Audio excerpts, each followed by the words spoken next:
लेकिन मुझे ऐसा लगता है कि अगर 2 लोग, है ना, जिनकी वाइब मैच होती है या जो आपस में बहुत अच्छे से एक-दूसरे की समझते हैं, अंडरस्टैंडिंग काफ़ी अच्छी है, तो वो लोग कहीं भी एडजस्ट हो सकते हैं, है ना? बाकी सारी चीज़ें हम खुद मैनेज कर लेंगे।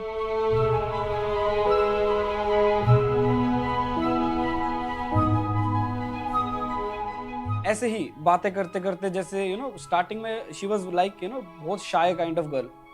मुझे ऐसा लगा था कि she is not more emotional but the practical kind of person person है ना। पर धैर्य जिसे-जिसे हम थोड़ा-सा थोड़ा-सा एक-दूसरे के साथ कंफर्टेबल हुए, ठीक है? शी इज़ लाइक हाँ, अब वो ना एकदम चिल ज़ोन में और कभी भी किसी भी टाइम पे ऐसे गाना गा देना और बात करते-करते भूल जाना कि मेरे साथ फ़ोन में बात भी हो रही है। She is like oh shit! मैं तो आपसे बात कर रही थी ना, मैं तो गाने में बिज़ी हो गई। है ना? अब ऐसा हो गया कि अब नहीं बात होती या फिर नहीं दिखते तो मतलब ऐसे मिसिंग लगता है ना? कि कुछ मिसिंग है, तो फिर अच्छा नहीं लगता खुद। आई डोंट नो कि ऐसा है क्या फीलिंग है, मतलब एक डेफिनेशन नहीं दे सकती मैं इस चीज़ की। बट ये है कि अच्छी फीलिंग है।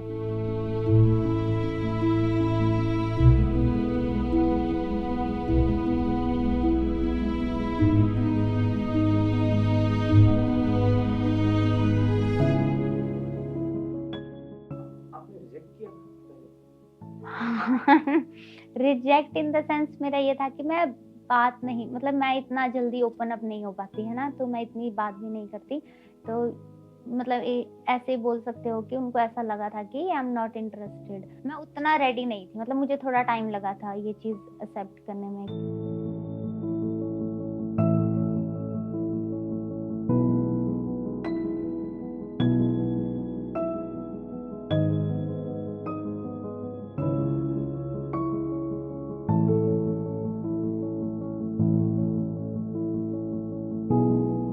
मेरे को काफ़ी चीज़ें बतानी नहीं पड़ती, वो खुद समझ जाते हैं।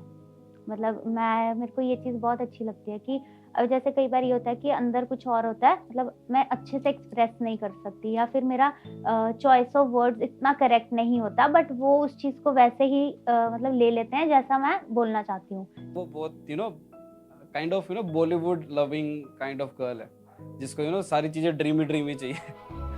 बट मैं भी चाहता हूँ वो सारी चीज़ें पूरी हो।